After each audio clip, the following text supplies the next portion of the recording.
Netaji Subhash medical college and hospital, multi speciality 350 bedded hospital, अनुभवी doctors and trained paramedical staff, 24 hours emergency services. Netaji Subhash medical college and hospital. Oxygen cylinder है, कहाँ कहाँ quarantine centre है और कितने आपके वेंटिलेटर चल रहे हैं और कौन लोग वहाँ पे जा रहे हैं। अरे आपके पास तो डॉक्टर और नर्स भी नहीं है जो ये बता सके कि ऑक्सीजन देना कैसे है। आपने 120 रेमडेसिविर दिए हैं, आपने 250 ऑक्सीजन सिलेंडर दिए हैं। हमने पूछा सिविल सर्जन को, भाई साहब 500 लोगों को ऑक्सीजन लगेगा तो क्या करेंगे? तो मैडम दरभंगा में बैकअप है। तो हमने कहा व्यक्ति मरेगा तब तक आप लेकर आएंगे, आप मुंह मत खुलवाइए। और हम लोग सिर्फ मुंह इसलिए नहीं खोल रहे हैं कि लोग पैनिक नहीं हो, लोग नहीं डरे, लोग भयावह नहीं हो। क्योंकि जिसका 95 भी ऑक्सीजन होता है, अगर उसको ये मालूम चल जाता है कि अस्पताल में ऑक्सीजन सिलेंडर नहीं है, उसका ऑक्सीजन लेवल वहीं से 90 और 88 चला जाता है। इस दर्द के कारण आपकी बातों को नहीं बोल रहे, इस दर्द के कारण आपसे हम लोग बात नहीं करना चाह रहे थे। लेकिन आज जिस तरह की स्थिति आपने पैदा की है, तो नीतीश बाबू आपको भी जवाब देना पड़ेगा, रूडी जी आपको भी जवाब देना पड़ेगा। और ये कौन सा मंत्रालय है जो फेलियर के नाम से, कौन से लोग हैं, कौन से ब्यूरोक्रेट्स हैं जिनको आपने कभी अपना ओएसडी बनाया, फिर उनको मंत्री बनाया और आज वो सबकी मिली भगत से उनकी दुकान नहीं बंद हो जिसके लिए आप मुंह बंद कराना चाहते हैं। अरे कितनों का मुंह बंद कराएंगे? और शर्म आनी चाहिए और थोड़ा डरिए। आप पप्पू जी को जेल में बंद कर देंगे तो क्या लोगों को मरने देंगे? आपकी ये मंशा है कि लोग मरे और हम तमाशा देखें? गोल्फ के मैदान में गोल्फ खेलते हुए कि भाई स्थिति बहुत पैनिक है, मुझे तो बहुत डर लग रहा है, आई एम वेरी सेफ कहने में बहुत मजा आता है। मोदी साहब आप भी आइए, जो सेंट्रल में चुप्पी साध के बैठे हैं, ये आपके ही क्रियाकलापों का प्रेरणा है जो आज आपके लोग कर रहे हैं। पहले जब सेकेंड लहर आई, दूसरी लहर आई, तो आप सत्ता के जुनून में, जीतने के जुनून में इतने पागल थे कि हमारे देश में ये जो महामारी की आपदा है, ये प्राकृतिक आपदा से ज्यादा WHO और पूरे वर्ल्ड के कंट्री का ये कहना है कि 90% हमारे देश की जो आपदा है वो मैन मेड है।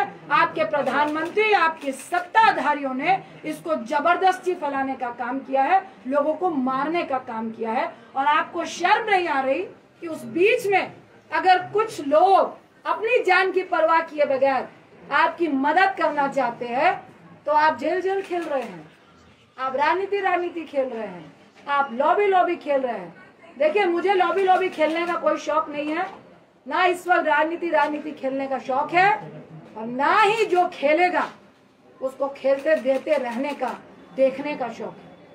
देखिए, जो चौराहे पे है वो तो रहेगा, जो डर रहा है वो इस बात को समझे कि जल्द से जल्द अगर पप्पू जी की रिहाई नहीं हुई और ये ड्रामा चलता रहा तो बहुत जल्द आपको भी मुख्यमंत्री आवास से निकलना पड़ेगा, आपके मंत्रियों को मुख्यमंत्री आवास से निकलना पड़ेगा और चौराहे में खड़ा होना पड़ेगा और जवाब देना पड़ेगा। ये दिल्ली में बैठ के जूम से काम नहीं चलेगा।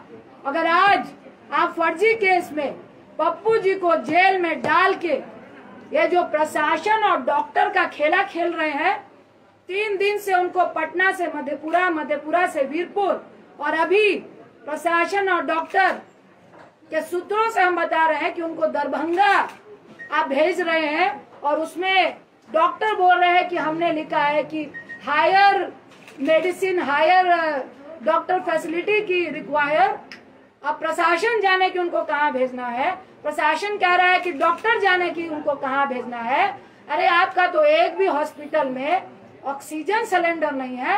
आप पप्पू जी का सीवियर इन्फेक्शन है, सुन लीजिए, शुगर के पेशेंट हैं और 1.25 महीने पहले उनका गॉल ब्लैडर का ऑपरेशन हुआ है, उनके लीवर में 30% प्रॉब्लम है। और अभी मैं आते वक्त भी जो डॉक्टर ने ऑपरेट किया उनसे बात करके आई हूँ कि हैवी रिस्क है कि उनको दोबारा इस हालात में इन्फेक्शन के चांसेस हैं, क्योंकि बहुत नया ऑपरेशन है। उसके साथ ही उनको सीवियर इन्फेक्शन थे, जिसकी सारी रिपोर्ट आपको दी गई है। मैं फिर आपको आगाह करूंगी कि ये खेला बंद कर दीजिए, ये राजनीति बंद कर दीजिए, उनको रिहा कीजिए। और आपके जेल के अंदर वो पॉजिटिव होके आएंगे तो ना मैं माफ करूंगी ना आपको जनता माफ करेगी। और सिर्फ माफी से काम नहीं चलेगा। अगर चंद दिन के अंदर, 2 दिन के अंदर पप्पू जी रिहा नहीं होते हैं और आप ये डॉक्टर और प्रशासन का खेल खेलते हुए उनको हर दिन गाड़ी में 4-4 लोगों के साथ बैठा के जो घुमाने का आप काम कर रहे हैं, तो आप भाजपाई लोग भी सुन ले, मुख्यमंत्री साहब भी सुन ले। रूडी साहब, आपकी जो एम्बुलेंस घर में थी वो सरकारी खजाना था और एक तरफ लोग 12,000 रुपए पर किलोमीटर एम्बुलेंस के लिए दे रहे थे और तब भी नहीं मिल रही थी। मैं अनशन में बैठूंगी जब तक आपको जेल के अंदर नहीं कर दिया जाएगा। ये खेला खेलना बंद कर दीजिए, ये गंदी राजनीति महामारी के वक्त बंद कर दीजिए। आज मैं फिर कह रही हूँ कि मुख्यमंत्री साहब फोन कीजिए।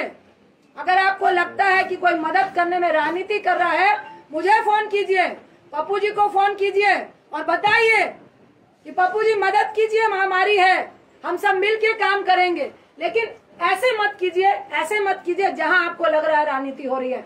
हम आपको सहयोग देने के लिए तैयार हैं। फिर आपको आगाह कर रही हूँ, इस महामारी में राजनीति मत कीजिए, किसी की जान मत लीजिए। अगर हमारी फैमिली को आप खतरे में डालेंगे, अगर आप बिहार की जनता को खतरे में डालेंगे, अगर हमारे बच्चों को आप खतरे में डालेंगे, तो आपका परिवार भी मुख्यमंत्री आवास में नहीं बैठ पाएगा।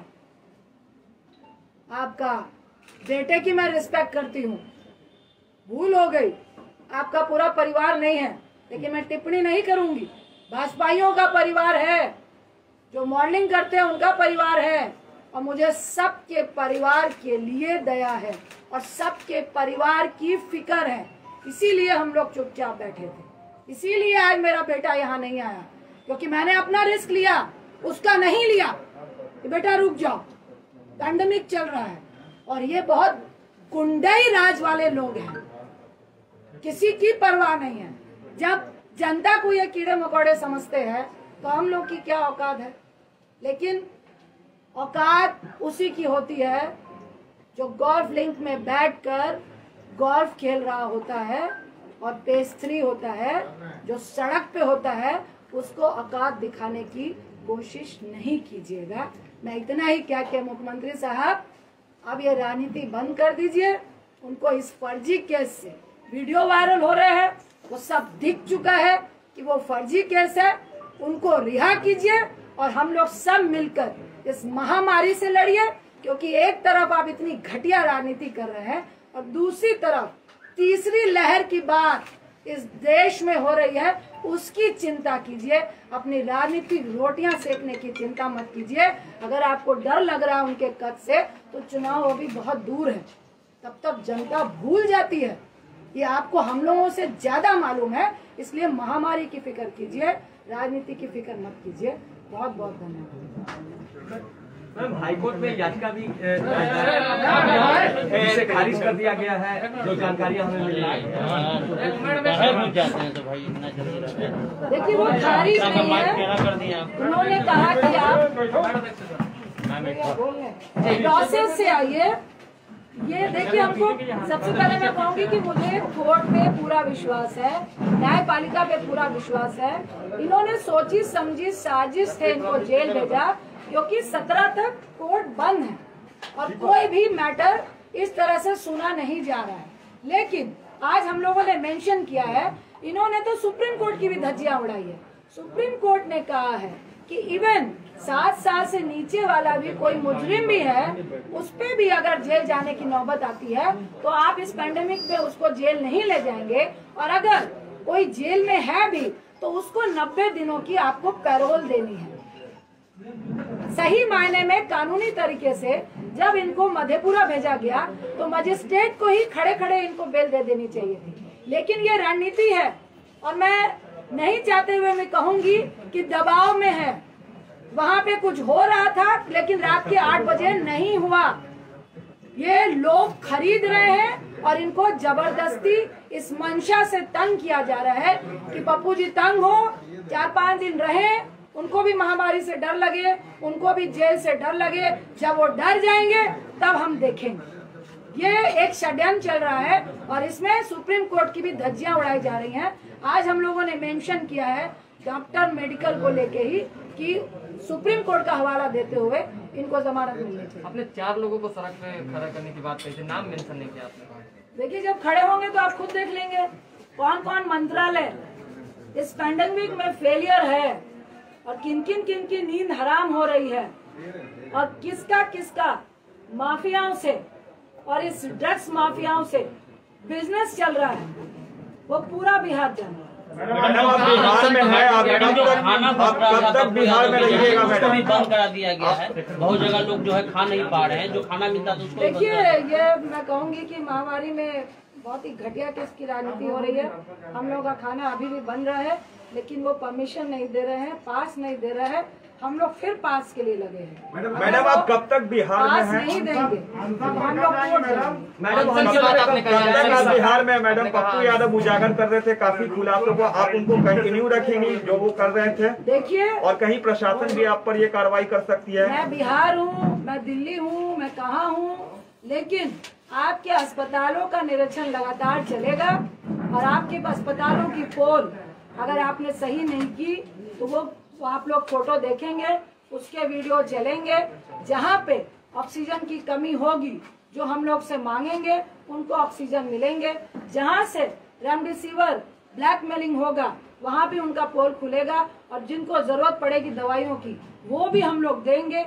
जितनी मदद कंटिन्यू हो रही थी वो लगातार मदद होती रहेगी। इस पैंडेमिक में आप किसी को मदद करने से नहीं रोक सकते।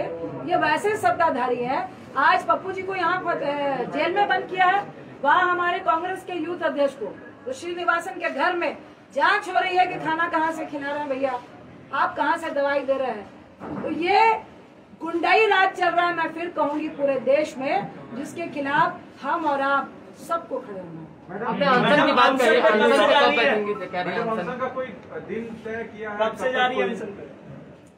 मैंने आपको बोला, मुख्यमंत्री साहब को फिर आगाह किया, जल्द से जल्द पप्पू जी की रिहाई हो, क्योंकि आपने फर्जी केस में जबरदस्ती इस पैंडेमिक में जो पोल आपके स्वास्थ्य का खुल रहा था सुविधाओं का, उसके लिए आपने भेजा है। अगर आप इस तरह से छिछोरी राजनीति करेंगे तो हम लोग को भी मजबूरन आपके सामने आना पड़ेगा और जब तक आपके मंत्रीगण भी जेल नहीं जाएंगे तब तक अनशन। आरजेडी के मधेपुरा विधायक ने कल प्रेस कॉन्फ्रेंस कर कही कि ये गिरफ्तारी पहले होनी चाहिए थी, बीजेपी जो है कहीं न कहीं षड्यंत्र के तहत ये खेला करवाई है। विनाशकाले विपरीत बुद्धि। मैडम, पीएम केयर फंड जो है पारदर्शिता उसमें नहीं आई, कहा जा रहा है कि जो वेंटिलेटर खरीदे गए उसमें बहुत सारे तकनीकी खराबी चल रही है। आपको दूसरी पीएम केयर फंड की बात चल रही है। 100 रुपए किलो डीजल, 100 रुपए डीजल और पेट्रोल हो चुका है और उससे उनको 21 लाख करोड़ रुपए आ चुके हैं और पीएम फंड में भी कितने रुपए आए हैं वो उन्होंने बताया नहीं है। और ये पैसा कहाँ जा रहा है, किसकी जेब में जा रहा है? क्या मुझे तो मैं दावा करती हूँ कि ये ऑक्सीजन सिलेंडर की ब्लैकमेलिंग वालों को मिल रहा है।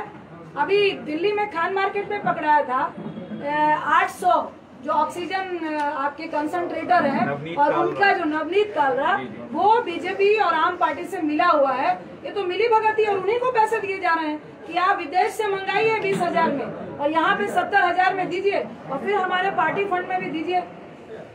तो चुनाव में आखिर सत्ता पाने के लिए किस तरह से वो एमएलए खींचे? महामारी को छोड़ के सेंट्रल विस्टा पर ज्यादा ध्यान दिया जा रहा है। अभी जो मैडम सिंपल सवाल ये है कि 2005 में जब चंद्रशेखर खड़े हुए थे मधेपुरा से, उन्होंने पैम्पलेट पर आपका और पप्पू जी का फोटो लगाया था, लेकिन कल उन्होंने कहा है कि पप्पू यादव गुंडा है और बीजेपी के एजेंट है। आप सवाल का भी जवाब आप खुद ही दे रहे हैं। नहीं तो आप बताइए ना कि आपका फोटो भी इस्तेमाल किया। मुझे कोई कमेंट नहीं, वो इस लायक नहीं है। मैडम, जिस तरह से पप्पू जी लगातार सरकार के खिलाफ उद्भेदन कर रहे थे, क्या रजिता रंजन जी अभियान प्रयास करके इसी तरह का पप्पू जी का जो कार्य था वो संभालेंगे? देखिए, मैं इस पैंडेमिक में तमाम बिहार वासियों के साथ हूँ और ये दुर्व्यवस्था जो स्वास्थ्य में है उसके साथ हूँ, जो हमारा सिस्टम फेलियर है उसके साथ हूँ और लगातार खड़ी हूँ। इसके लिए मुझे कोई नहीं उम्मीद आरजेडी से कोई उम्मीद, आरजेडी से क्या उम्मीद है? हम महामारी की बात करने आए हैं और आरजेडी के भी बहुत सारे ऐसे एमएलए हैं, बहुत सारे ऐसे लोग हैं जिनका दर्द पप्पू जी के लिए है और जो गलत हुआ इस महामारी में है उनके लिए है। उनको मैं बहुत बहुत धन्यवाद दूँ।